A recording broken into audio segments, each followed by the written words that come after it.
Price எல்லாம் ஆண்டவருக்கு மகிமை. இந்த காலையில் உங்களை சந்திக்கிறது ரொம்ப சந்தோஷம். இயேசுவின் இனிய நாமத்தில் உங்களை வாழ்த்துறேன். எபிரேயர் 6ஆம் அதிகாரம் 15வது வசனம். அந்தபடியே அவன் பொறுமையாய் காத்திருந்து வாக்குத்தத்தம் பண்ணப்பட்டதை பெற்றான். ஆண்டவர் ஆபிரகாமை குறித்து சொல்கிறாரு. அந்தபடியே அவன் பொறுமையாக காத்திருந்து, கர்த்தருக்கு ஸ்தோத்திரம். அந்தபடியே அவன் பொறுமையாக காத்திருந்து. அன்பான தேவனுடைய பிள்ளைகளே, சகோதர சகோதரிகளே, பொறுமையாக காத்திருந்து. ஒரு மனுஷனுக்கு ரொம்ப தேவை என்னன்னா பொறுமை. சில நேரங்களில் நமக்கு பொறுமை வரமாட்டேங்குது. பொறுமை வர்றதில் நமக்கு ரொம்ப சிரமம் இருக்குது. ஆனால் ஆபிரகாம் பற்றி நம்ம என்ன படிக்கிறோன்னா, அந்தபடி அந்த ஆபிரகாம் வாக்குத்தத்தம் பண்ணப்பட்டவைகளை சுதந்திரிக்கிறதுக்காக பொறுமையாக காத்துக்கிட்டு இருக்கிறான். தேவன் செய்வார் என்று ஒரு பொறுமை உங்களுக்கு வேணும். தேவன் ஏற்ற நேரத்தில் கொடுப்பாரு என்று உங்களுக்கு பொறுமை வேணும். தேவன் ஏற்ற காலத்தில் உயர்த்துவார் என்று உங்களுக்கு பொறுமை வேணும்.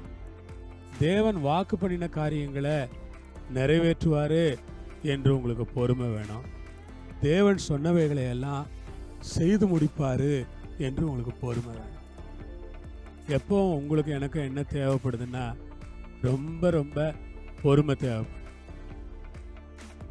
நம்ம பொறுமை இழக்கக்கூடாது. கஷ்டமான நேரங்களில் நாம் இருக்கும்போது பொறுமையாக இருக்கணும். காரியங்கள் நடக்காமல் இருக்குது, டிலே ஆகுது, தாமதிக்குது. அப்போ நான் என்ன செய்யணும்னா பொறுமையாக இருக்கணும் அப்படின்னு நம்ம தீர்மானம் பண்ணணும். அன்பு தேவனுடைய பிள்ளைகளே, பொறுமையாக காத்திருங்க. பொறுமையாக காத்திருந்து, அவன் பொறுமையாக காத்திருந்து. கர்த்தருக்கு ஸ்தோத்திரம். இந்த மனிதன் ரொம்ப பொறுமையாக இருக்கிறான். ஒரு நாள் 2 நாள் அல்ல காத்திருக்க வேண்டியது. 25 வருடங்கள். 25 வருடங்கள்னா அவனுக்கு எவ்வளோ பொறுமை வேண்டியது இருந்திருக்கும் பாருங்க.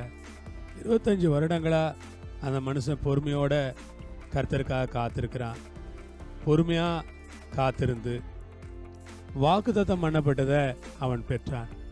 ஆண்டவருக்கு ஸ்தோத்திரம். பொறுமையாக காத்திருந்தது மாத்திரமல்ல, வாக்குத்தத்தம் பண்ணப்பட்டதை அவன் பெற்றுக்கொண்டான். அல்லேலூயா. அவன் வாக்கு பண்ணினதை பெற்றான். கர்த்தர் வாக்கு பண்ணினார், அதை அவன் பெற்றான்.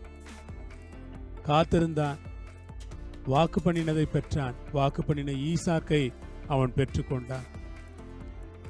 ஈசாக்கை தேவன் கொடுத்தார். அந்த சாராளுடைய கர்ப்பத்தை பலப்படுத்தினார். பால் கொடுக்கிற தாயாக சாராளை கர்த்தர் மாற்றினார். இதெல்லாம் ஆச்சரியம்தான். இயற்கைக்கு அப்பாற்பட்ட மிரக்கல். இதெல்லாம் சூப்பர் நேச்சுரல் மிரக்கல்.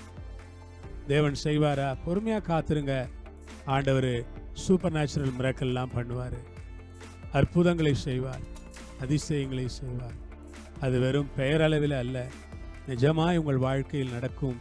கர்த்தர் ஆபிரகாமின் தேவனும் கர்த்தர் சாராளின் தேவனுமாயிருக்கிறார். ஆபிரகாம் சாராளின் தேவனாய் இருந்த அந்த தேவன் நமக்கும் தேவனாய் இருக்கிறார். வாக்கு பண்ணினதை செய்து முடிப்பார். நிச்சயம் நிறைவேற்றி முடிப்பார், ஆசீர்வதிப்பார். பொறுமையாக இருப்போம், ஜெபம் பண்ணுவோம். அன்புள்ள பிதாவே, இந்த வேலைக்காக ஸ்தோத்திரம். இயேசுவின் நாமத்தில், இயேசுவின் மூலமாய் நான் ஜெபிக்கிறேன். பொறுமையாய் காத்திருக்கிற ஒரு சுபாவத்தை எங்களுக்கு தார். ஆபிரகாம் பொறுமையாக இருந்து ஈசாக்கை பெற்றது போல நாங்கள் ஒவ்வொருவரும் பொறுமையாக இருந்து கர்த்தர் கொடுக்கிற ஈசாக்கை பெற்றுக்கொள்ள கிருபை செய்யுங்க.